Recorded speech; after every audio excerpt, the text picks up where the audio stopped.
कोरापुट ओडिशार सबुठारु सुंदर जिला मध्यरु गोटिए।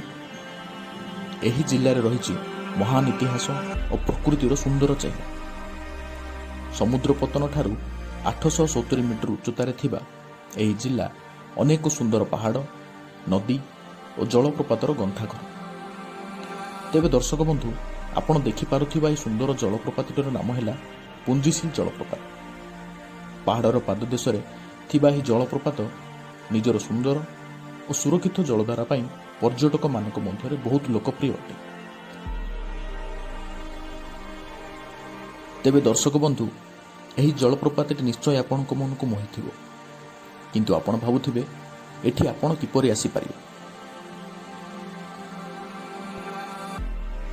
तेबे पुंजीसील कोरापुट ठारू 25 किलोमीटर और सेमलीगुड़ा ठारू 50 किलोमीटर दूर अवस्थित अटे। आपण जदि कोरापुट रहिबा व्यवस्था करछंती तेबे आपण कोरापुट ही टैक्सी भड़ा करी पुंजीसील आसी पारिबे, अथवा जदि आपण सेमलीगुड़ा ठारे होटेल रहिछंती तेबे आपणकू सेमलीगुड़ा रही कार किंबा टैक्सी जोगे पुंजीसील आसीबाक पड़िबो।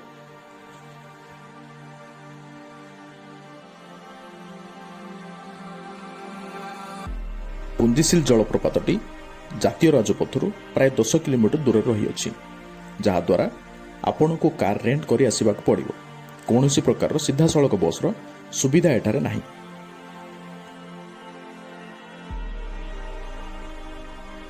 पुंजीसील जीवा पई आपण को प्रथमे कोरापुट रायगड़ अभिमुखे जाउथिबा जातीय राजपथरे पोड़ागढ़ पर्यंत जीवाक पड़े।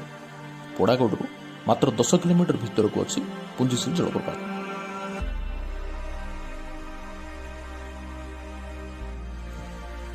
एठी आपण छोट पिलांको मध्य नहीं समय यापन करि पारिबे।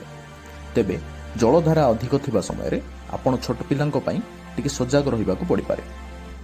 निजर व्यस्तबहुल जीवनरू टिके समय आपण एही प्रकृति को देई निज और निज परिवार संगे किछि भलो अनुभूति करि पारिबे।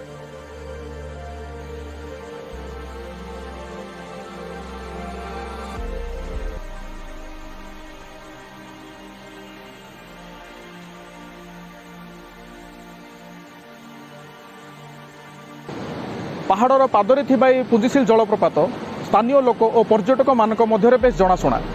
प्राकृतिक परिवेश द्वारा आच्छादित यह जलप्रपात को आसी आपण यही सौंदर्य को उपभोग करि पारिबे। कोरापुटर मिलन रिपोर्ट, लोकल 18।